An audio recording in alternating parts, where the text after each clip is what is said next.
जय श्री कृष्ण साथियों। क्या आपने कभी सोचा है कि श्री कृष्ण जैसे ईश्वर भी कभी कांप उठे होंगे? जी हाँ, महाभारत के विराट युद्ध शुरू होने से पहले एक ऐसा क्षण आया था जब स्वयं वासुदेव के मुख से मौन झर पड़ा था। वो क्षण था जब गुरु द्रोणाचार्य ने धारण किया अपना दिव्य कवच। कौरव की सेना बहुत विशाल थी। ध्वजों से आकाश ढक चुका था और पांडव की ओर अर्जुन अपने गांडीव के साथ तैयार खड़े थे।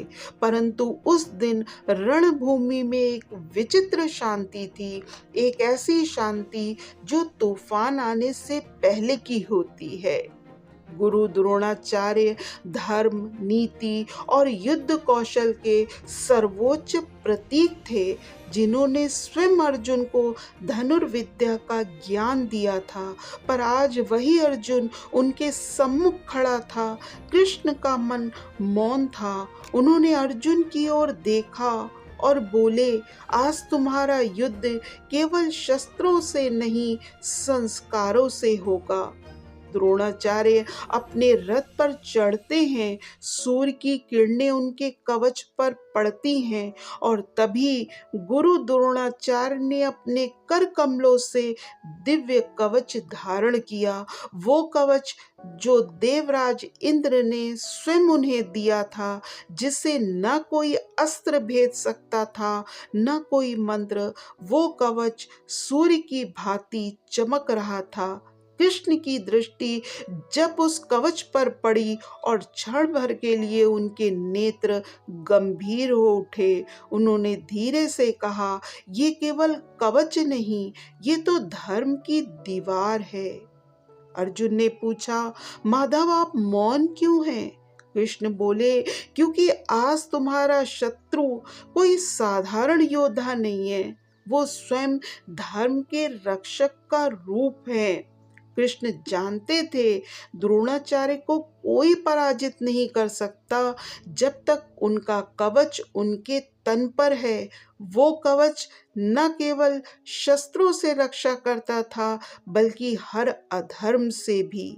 और तभी कृष्ण के मन में एक गहरी हलचल हुई। उन्होंने अर्जुन से कहा, धर्म कठिन है पार्थ। कभी कभी सत्य की रक्षा के लिए भी नीति को मोड़ना पड़ता है।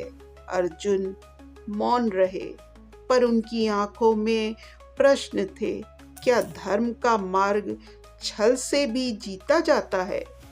कृष्ण ने उत्तर नहीं दिया, केवल उस कवच को देख रहे थे जो हर किरण के साथ और तेज चमक रहा था। और तभी कृष्ण की हथेलियां हल्के से कांप उठी।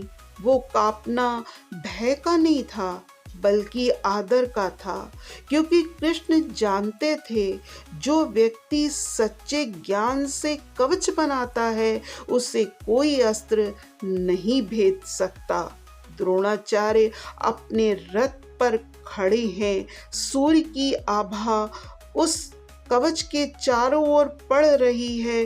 गुरु द्रोणाचार्य ऐसे योद्धा थे जिन्होंने युद्ध को कभी खेल नहीं माना। उनके लिए हर बाण, हर प्रहार धर्म का निर्णय था। पर कृष्ण के मन में उस पल केवल एक ही विचार था, यदि ऐसे गुरु भी रणभूमि में उतर आए तो धर्म और अधर्म की रेखा कौन खींचेगा? कृष्ण ने मन ही मन प्रण किया, मैं इस युद्ध को धर्म की जीत बनाऊंगा, चाहे नीति को कितना भी झुकाना क्यों ना पड़े। और जब शंखनाद हुआ, रणभूमि गरज उठी। कौरव और पांडव दोनों सेनाएं आमने सामने थीं, पर कृष्ण के मन में अभी भी वो दिव्य कवच चमक रहा था।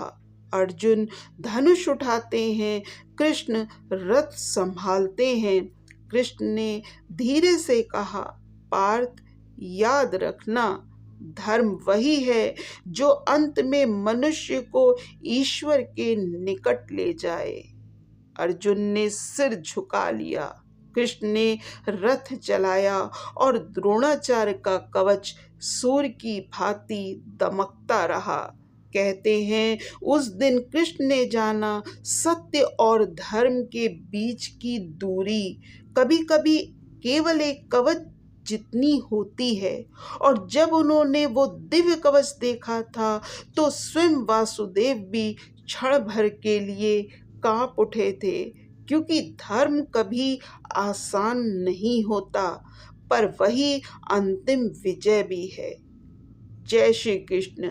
साथियों, अगर मेरे द्वारा सुनाई गई ये कहानी आपको पसंद आई हो और आप ऐसे ही और वीडियो देखना चाहते हैं तो सबसे पहले मेरे चैनल छोटी सी आशा को सब्सक्राइब कर लीजिएगा। इस वीडियो को ज़्यादा से ज़्यादा लाइक और शेयर कर दीजिएगा, ताकि हिंदू धर्म की जानकारी ज़्यादा से ज़्यादा लोगों तक पहुँचे।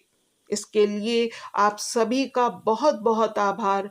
जल्दी ही मिलती हूँ एक नए उद्देश्यपूर्ण वीडियो के साथ। धन्यवाद।